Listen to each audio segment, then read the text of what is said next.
Yo, you guys, know what day it is, dude? It's patch day, dude, and that means another meta snapshot, another agent tier list, patch 2.07, and we are here, and it turns out it's all Viper. It's always Viper, it always has been Viper, it is Viper. If you haven't been paying attention, Riot pushed an update live 2 weeks ago that replaced every agent in the game with Viper. And you don't need to launch the game to verify that. Trust me, it's just true. And it's the best meta we've seen in Valorant. Truly, this is amazing. But in all seriousness, we rank the agents each and every patch to give you a look into the current meta. We look at pro play, silver play, all play, your play, and my play to determine who the best and worst agents are in the game. So if you want to be at the front of this meta, you won't want to miss out on this video. The other thing you won't want to miss out on is this question of the day. And today we're asking you, what agent would you want to see buffed or nerfed in Valorant? For me, I'm feeling pretty good about the balance of the game right now. I think Jett feels like the only outlier, and I really go back and forth on whether Riot should nerf her again or not. I feel like the oppressiveness of Jett is so reliant on the individual player rather than something intrinsic with her kit, which makes balancing Jett super complicated. But hey, that's just my thoughts. Let me know how you guys feel about balance in the comments down below. I'm interested to read them. Alright, bada bing, bada tier list. Here's our main tier list. It's beautiful. We're starting at the lowest tier, D, and working our way all the way up to overpowered tier. Getting right into it, we got the D tier. The tier of loneliness and despair, being the D tier, is not good, and agents in D tier should not be played if your foremost goal is to win games. But we don't have anything to worry about this time, because once again, there are no D tier agents in Valorant right now, which we love to see. The current meta is at the point where all agents are to some extent viable, so take that D tier, get it out of here, we don't need it, and we're moving on. But wait, don't pack your things a little too fast, hold on, there is one thing we need to grab before we hit the old trail up the tier list. And that's the link down below to SkillCapped.com. Agent guides, S tier, gun guides, S tier, aiming guides, double S tier, learn every map, dude, that's definitely S tier. Sharpen your own tier list of skills with our improvement platform and get the rank you've always wanted at the link down below today. Alright, here we are, the real starting point, the C tier. C tier agents are just kind of overshadowed by the agents above them on the tier list, but they are by no means bad. They just may suffer from a downturn in the meta, or better options making them harder to justify. Our only C tier resident hasn't changed, and that's the Aussie agent herself, Skye. Now, I gotta say, I'm not trying to be a Skye hater when I say I think she's a jack of all trades, master of none, unfortunately. I still think for flashing, you got the redhead hero himself, Breach, and for scouting, Sova solves all situations. But some people in the comments are right, and I do have to give them credit here. In a solo queue situation, you can bring some parts of both those agents into one spot and get some role compression by playing Skye. I definitely underrated that value in the solo environment. Skye is definitely a good agent, I just don't see how she ever takes a consistent spot from those bigger agents above her. Keeping her going there, bud, we got the B tier. B tier agents are just kind of there, all of them are amazing choices, but they fall short of what I like to call the insta-pick line. You rarely see them instantly locked, and players either tend to main these agents, or are trying them for the first time to get a feel for the role. Let's get that B tier cheddar going with the spy man himself, Cypher. Cypher is the same old story as from previous lists. I feel like he needs a gigantic asterisk on this list because if we were just judging pro play, Cypher would literally never leave S tier. The intel gathering is just so key, but the flip side of intel gathering is communication and coordination. At the average level of play, Cyphers can definitely struggle to get value out of that when it's not guaranteed that the info you get can be used by your teammates. And to top it off, Cypher gets super difficult to make use of on offense, especially compared to his intel counterpart Sova or Sentinel counterparts Sage and Killjoy. All that leaves Cypher in this weird limbo space of being an S caliber agent that most of the player base will struggle to get S level impact out of. Moving on, we got our lovable tutorial controller man himself, Brimstone. What to say about my boy that we haven't already? Brim is by no means a bad controller. In fact, I love playing him. Sometimes that molly and that stim pack do be hit different and on the low key. If you want to delete some eco rounds, Spectre, stim pack, and plug in the steering wheel, boys. Trust me. But let's be real, no serious controller main will pick Brim consistently over Omen, and even Astra, who I think has the most parity to Brim out of the controllers, is basically a mini Sentinel. And Viper is now a monster as well. Brim is just not the first choice controller, but for players learning what the role means, he's a fantastic choice and I would recommend him. And rounding out the B tier, we got former D tier resident turned big brain duelist Yoru. Yoru maintains his B tier spot because his buffs definitely gave him the room to grow he desperately needed, and now what we're really waiting on to see is how players innovate with Yoru and solidify his spot in the meta. Yoru, compared to other agents, has a lot of risk and reward. Sometimes everything goes right and you are just the god of the deception incarnate, and other times you start teleporting behind people for them to tell you nothing personal, kid. Right now, the big thing holding Yoru back is consistency. He's super boomer bust, and that may just have to do with our relative lack of experience with him and his new ability synergies, but it could also just be some holdover kit issues. The fake footsteps, which Riot have already signaled out for a debuff, definitely stand out as having a very low return on their use, and that leaves Yoru feeling a bit barren, or even worse, predictable. You know to an extent that Yoru is going to be trying to be either really aggressive, entering to teleport back to his team, flashing in, causing chaos, then getting out, or doing something similar but casting his teleport forward to instantly push to the enemy backlines with that same flash support. He really thrives in post-plant scenarios, as well as when his ultimate is up, as that's where you can get super creative with the synergies between the flash, teleport, and ultimate. It's early days though. I really believe in Yoru, and I expect him to either maintain a niche role as a B tier specialist, or even rise into the A tier as the patches go on. Heading into the aforementioned A tier, we got our great agents tier. Falling just short of automatic must-pick territory, agents in the A tier can be great filler picks in team comps or be dedicated map specialists. Regardless, they bring great utility to any game, but aren't automatic or oppressive like some of the agents above them can be. Our first A tier agent is Phoenix, and Phoenix continues to be in a weird spot, mainly because of the new kid on the block, Yoru.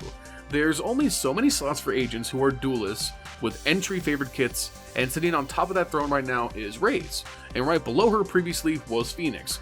But now we have this wrench thrown in that is Yoru. It could very well happen that as this meta develops, we see people starting to outpick Yoru over Phoenix, and this makes his A tier slot may come into question. Here's the thing about Phoenix. He's almost got a bit of the Brimstone syndrome about him. He's very basic and easy to pick up as a starting duelist, but doesn't have the flexibility or specialty of the other duelists. Not to say Phoenix is bad or underpowered, by no means am I saying that, but Phoenix is definitely straightforward and a bit predictable, and as the game develops, people tend to favor that less and less, especially at a high level. Projecting over to our next A tier agent, we got Astra. Astra is currently cruising in the current meta, and I would say she's firmly undervalued in ranked despite her amazing role compression and flexibility. And you would think, with the rise of VIPER, that Astra would struggle, as in terms of roles they kinda cover similar ground, but no, not at all, my sweet summer child. We look to the twisted minds of Xset Gaming, and they have developed something truly demonic. Double controller with Astra and VIPER. The goal, make attacking near impossible and have VIPER and Astra for 2 chances at post-plant denials on attack, and have Astra to be more flexible in your setup utility on attack so that VIPER isn't so reliant on her critical lineups. Truly unfair, demonic, and downright breach-like, and I love it.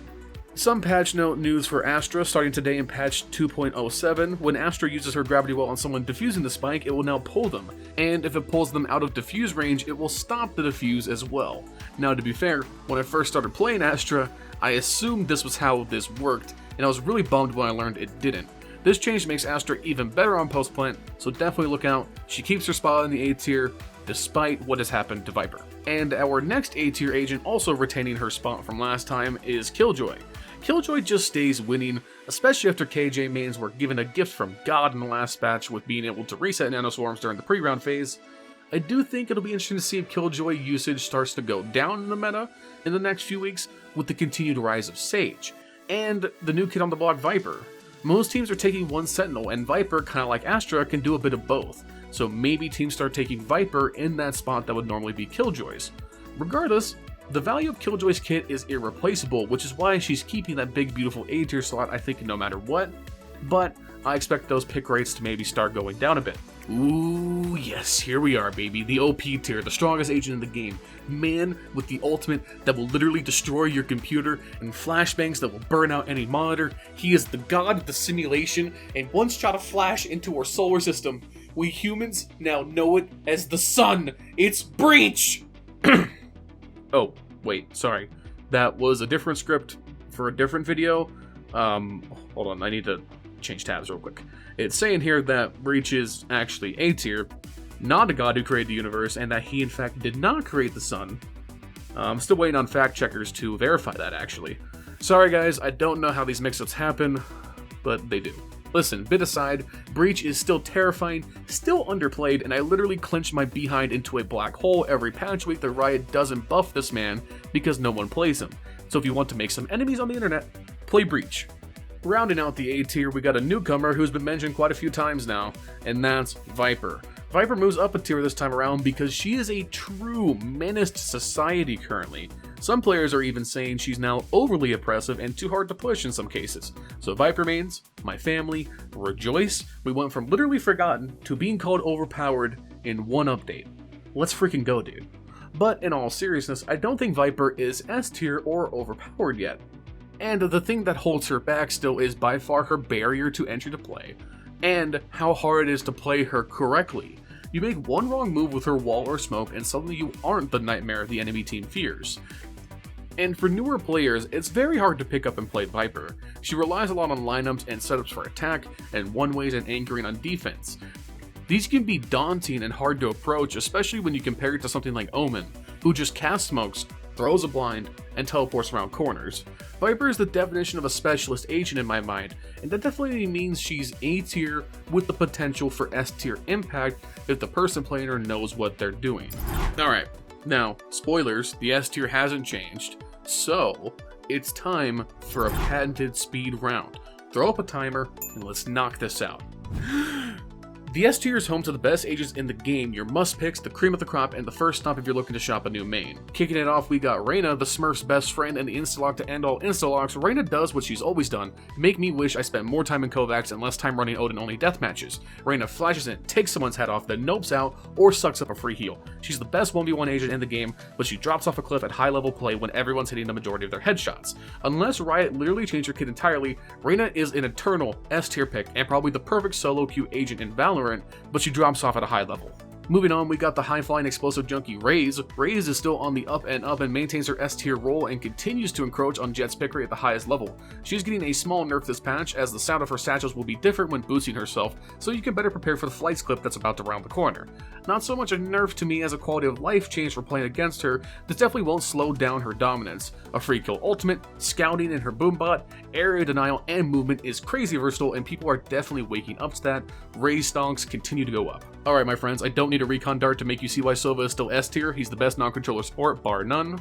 And there's certainly no paranoia around Omen's place in the game. Riot can apparently buff all the other controllers, and that wouldn't matter because this edgelord's place in the game is not going anywhere anytime soon. Lastly but not leastly, we got the OG broken agent, Sage. Sage is still making enemy gamers sad, and the meta has welcomed her back with open arms. Go wall off split, res that Jett main who rushed the enemy team solo, live your best life even if you slow your entire team. It's Sage's world and we all need healing in it, so don't go pissing off your local Sage main. Time. Whew. Okay, new personal best. Could have done the Sova Omen skip better, but I'll take it. That's an S tier record, boys. Wrapping things up, we got our OP tier. At this point, might as well call it the Jett tier. She's still dashing and dancing all over this meta, breaking ankles like Kyrie and hitting those op shots all day. Jett is the perfect duelist, and she's still overpowered. I just don't know what to do with her. Alright, we're done. Here's the final tier list. Looks pretty good. Let me know your personal tier list in those comments down below. While you are down there, make sure to like the video and subscribe as well for more premium guides just like this one, with one goal in mind, helping you become a better player. We here at SkillCapped would like to thank you for watching, and we will see you in the next one. Peace.